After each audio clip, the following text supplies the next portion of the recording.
Welcome back to my channel. I am today will back new video with new topic. So आज हम वापस आए with chapter first of history. तो आज मैं आपको 5 टॉप मोस्ट इंपॉर्टेंट क्वेश्चंस बताने वाली हूँ हिस्ट्री के चैप्टर फर्स्ट की, फ्रेंच रिवॉल्यूशन की। ठीक है, तो ये ऐसे मीन्स बहुत इंपॉर्टेंट क्वेश्चन जो आपके फाइनल एग्जाम्स में आपको बहुत हेल्प करेंगे, टर्म 2 एग्ज़ाम्स में बहुत हेल्प करेंगे, सारे एग्ज़ाम में बहुत हेल्प करेंगे। तो चलो फिर स्टार्ट करते हैं। स्टार्ट करने से पहले प्लीज़ मेरे चैनल को लाइक और सब्सक्राइब कर दीजिए। चलो फिर क्वेश्चन नंबर फर्स्ट क्या कहता है, that what is old regime. Old regime क्या है? इस तरह के क्वेश्चंस 2-3 मार्क्स के पूछे जाते हैं। तो old regime is usually use to describe the society and institute of France before 1789। तो 1789 से पहले जो फ्रांस की सोसाइटीज़ थी, इंस्टीट्यूट्स थे, इंस्टीट्यूशंस थे, उन्हें कहा जाता था ओल्ड रेगाइम। ठीक है। When was East State General called? 5th May 1789। Question number third क्या कहता है, what is the difference between active and passive voice. तो क्वेश्चन नंबर थर्ड बहुत इंपॉर्टेंट है, जो कि 3-4 मार्क्स का आता है, अपने लॉन्ग क्वेश्चंस में आता है ये। ओके, तो एक्टिव सिटीजन्स क्या होते हैं? नाम से ही पता चल रहा है, एक्टिव सिटीजन जो हर चीज़ में एक्टिव रहते हैं, जिन्हें लॉ के बारे में बहुत कुछ जानकारियाँ होती है। ठीक है। सेकेंड होता है पैसिव सिटीजन्स। क्या होते हैं? तो पैसिव सिटीज़न जिन्हें कोई नॉलेज नहीं होती थी, लॉ और गवर्नमेंट के बारे में कुछ नॉलेज नहीं होती थी। ठीक है, उन्हें कोई चीज़ के बारे में नॉलेज ही नहीं होती थी। पैसिव सिटीजन्स उन्हें ही कहते हैं। ठीक है, जिन्हें किसी चीज़ की नॉलेज नहीं हो। And they don't have jobs but they are under the protection of government. उनके पास जॉब्स भी नहीं थी, मगर वो गवर्नमेंट प्रोटेक्शन के अंडर में थे। ठीक है, अब आपका जो मोस्ट इम्पॉर्टेंट क्वेश्चन है 3-4 मार्क्स का आ सकता है, like right a short note about Jacobin club.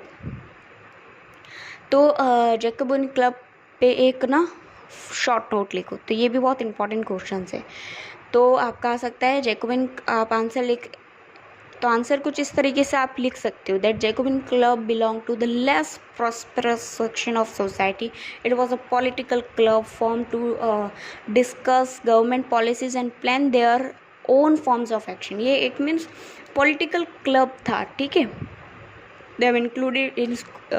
तो इनमें कौन कौन आते थे? Small shopkeepers, artisans, shoe makers, pastry cookers, watch makers. इस तरीके से आप लिख सकते हो, तो आपका एक अच्छा सा आंसर बन जाएगा। ओके, तो ये 4 मार्क्स का आता है, इसे कर लीजिए अच्छे से, लॉन्ग क्वेश्चन में आता है। 5th मोस्ट इंपॉर्टेंट क्वेश्चन आता है, that what was the role of women in French revolution. तो ये ज़्यादातर पूछा जाता है कि वुमेन का क्या रोल होता है फ्रेंच रिवॉल्यूशन में, तो बहुत इंपॉर्टेंट है, जो कि ये 5th क्वेश्चन। तो चलो फिर इसका आंसर देखते हैं। सो अब आंसर देखते हैं। आंसर क्या है, that The most notable demand of women during French Revolution was right to vote। तो सबसे जो नोटेबल डिमांड थी ना वुमेन्स की, वो क्या थी? Right to vote. मीन्स उन्हें वोट करने का राइट नहीं था। ठीक है। सो फ्रेंड्स, जो बहुत नोटेबल डिमांड थी वुमेन की फ्रेंच रिवॉल्यूशन के टाइम पे, वो थी that right to vote. Right to vote बहुत ही नोटेबल डिमांड थी वुमेन्स की। And equal wages. In order to discuss and raise voice of their demands, they started means political clubs and newspaper, among which the Society of Revolutionary and the Republican Women were famous। तो अब इन्होंने अपनी demand पूरी करने के लिए क्या start कर दिए थे? इन्होंने बहुत सारे इस तरह के सोसाइटी बनाई थी। मीन्स इन्होंने अपनी वॉइस रेज करी, मीन्स अपनी आवाज़ उठाई। इन्होंने आवाज़ उठाई, पॉलिटिकल क्लब्स बनाए, न्यूज़पेपर में इनके बहुत चीज़ें आई है, और society revolutionary, society of revolution and Republican movement were famous. और ये रिपब्लिकन वुमेन फेमस हो गई। बहुत सारी इन्होंने चीज़ें करी, अपनी आवाज़ उठाई। ये नीचे नहीं बैठी और इन्होंने अपनी आवाज़ उठाई कि हमें वोट दो। मीन्स हमें भी राइट है वोट करने का, हमें भी राइट है वोट करने का। ठीक है। And equal wages. ठीक है, तो आप उस टाइम पे, उस समय ना वुमेन्स को भी इक्वल वेजेस नहीं मिला जाता, तो इक्वल वेजेस मिलते ही नहीं थे। ठीक है। सो ये सारी चीज़ें आप लिख लेना। ठीक है। अब अब देखो गाइस, कुछ मैं वैसे तो मैंने 5 क्वेश्चंस बोले हैं, ये 5 क्वेश्चन बहुत इंपॉर्टेंट है रिलेटेड टू फ्रेंच रिवॉल्यूशन। अब कुछ थोड़े और इंपॉर्टेंट क्वेश्चंस बता देती हूँ जो कि बहुत इंपॉर्टेंट है। तो इस तरह के क्वेश्चंस भी आ सकते हैं कि आप ट्रायंगुलर सेफ ट्रेड पे शॉर्ट नोट लिखो, और या फिर रिंग ऑफ टेरर पे शॉर्ट नोट लिखो, या फिर what were the where was, अच्छा क्वेश्चन है, where was from Marie Antoinette from, तो ऑस्ट्रिया, क्या आंसर होगा ऑस्ट्रिया। मैरी एंटोनेट कौन थी? लोइस X16 की वाइफ, तो कहाँ से थी? ऑस्ट्रिया से थी।